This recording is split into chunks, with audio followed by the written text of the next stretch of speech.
Absolutely, yes. It is very interesting, especially starting from Moto3 with Lorenzo Dalla Porta. Even though he's not a new rider, last year he has a fantastic second half of the season. And I was expecting him to have a pole position sooner or later, but finally he got it now. He's only 13 points away from the leader, Canet and Joan Mazia, and I believe that today will be very strong. But it's fantastic to see him there, and especially for the Leopard team. And Navarro in Moto2 again. Showing some speed. He's showing that his cooperation together with the speed up team is working really well this year, and finally after changing so many teams, he got his first pole position after the podium. Fantastic 2 races.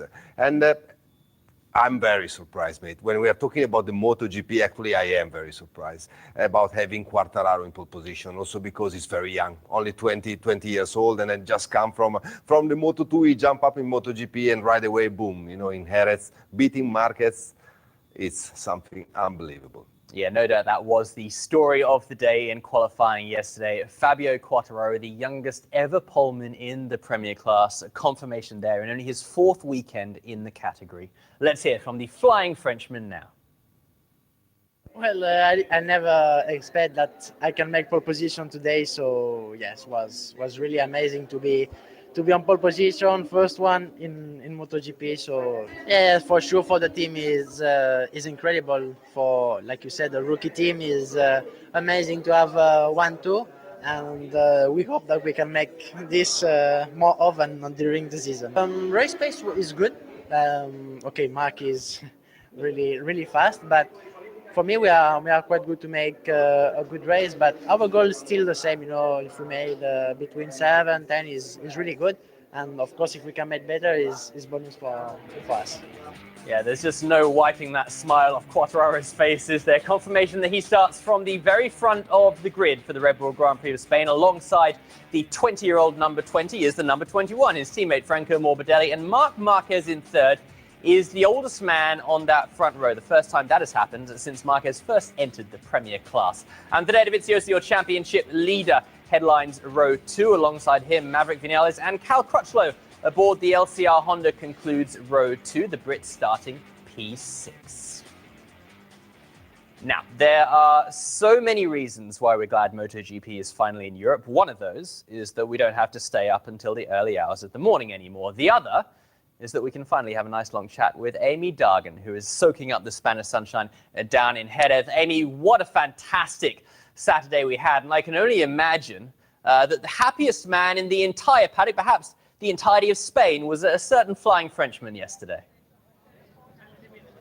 Oh, he certainly was, but it was so impressive, and really they broke a few records in doing so. You've already mentioned one of them. Fabio became the youngest MotoGP pole sitter since Marc Marquez, and really when you consider that he is still a rookie, this is only his 4th MotoGP race. The man lining up alongside him, Franco Morbidelli, it's also his first appearance on the front row since joining the MotoGP class, and then the team itself, a brand new outfit this season, and already they have become the first satellite Yamaha team to lock out the first 2 spots on the grid since the MotoGP era began. And let's not forget, they out-qualified both of the factory Yamahas.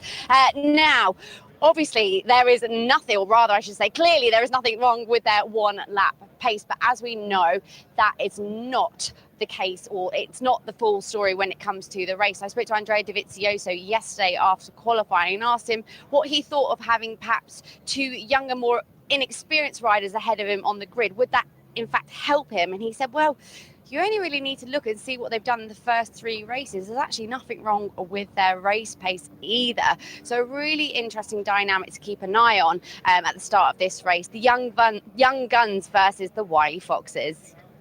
Yeah, absolutely. We should not underestimate those young men in the green and black of Petronas Yamaha SRT. They are currently the 2 riders that stand between Marc Marquez and the lead, but yet it is a slightly more experienced rider who the number 93 believes will be his closest competitor once the lights go out today.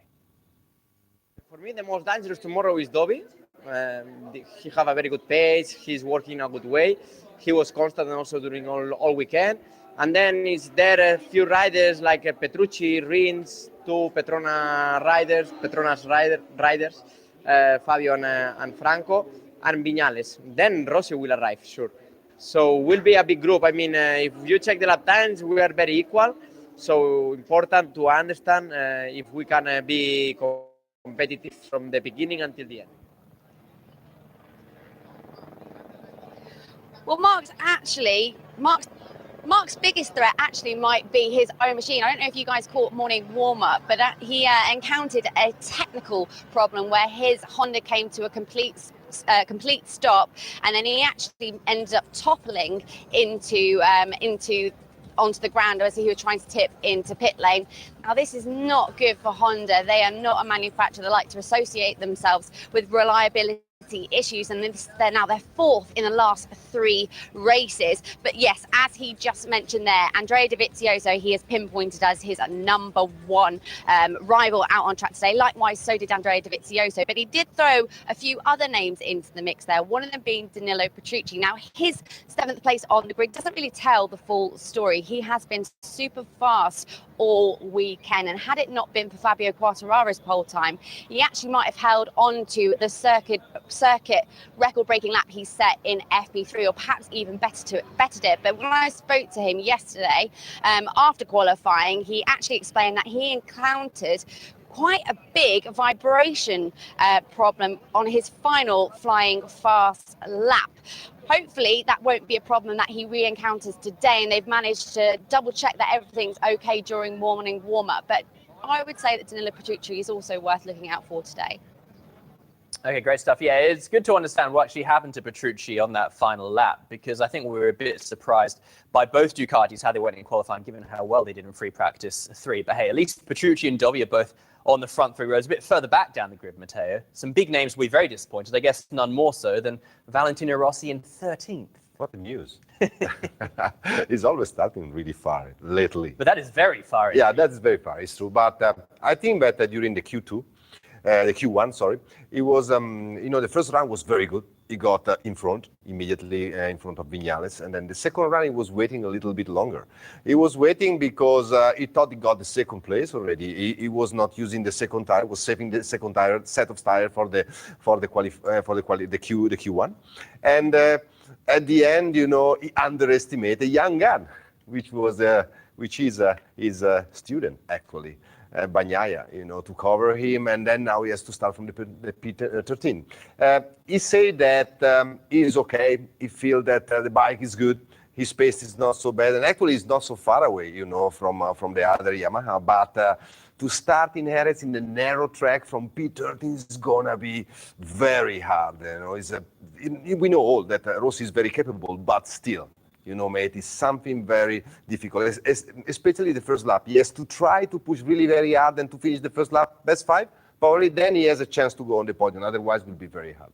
Okay, so Matteo not sounding entirely confident about Rossi's chances later on today. Let's hear what the doctor himself has to say about what he can expect, as well as a couple of other men who are probably pretty disappointed with how qualifying went yesterday. For sure, start from the 13th place is very difficult because from the first row it's very tricky. But at the same time, my pace is not so bad. I improve. It's true that a lot of riders are fast, but also us, we are not so bad. So we need to try to work this night, like yesterday to today, for try to make another step. And after we see tomorrow in the race. But anyway, the important thing is that we have a good race pace. We did it on FP4.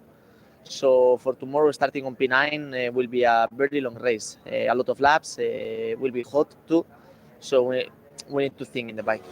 Well, for sure, it's not very comfortable not to start in 4 row. I would rather prefer to start in first or second row. But it's the position we will start. We need to make a acceptable start for don't losing position. And I think that the pace is much better than Argentina and Austin. So everyone is very close, everyone is very fast, but we are not so far from.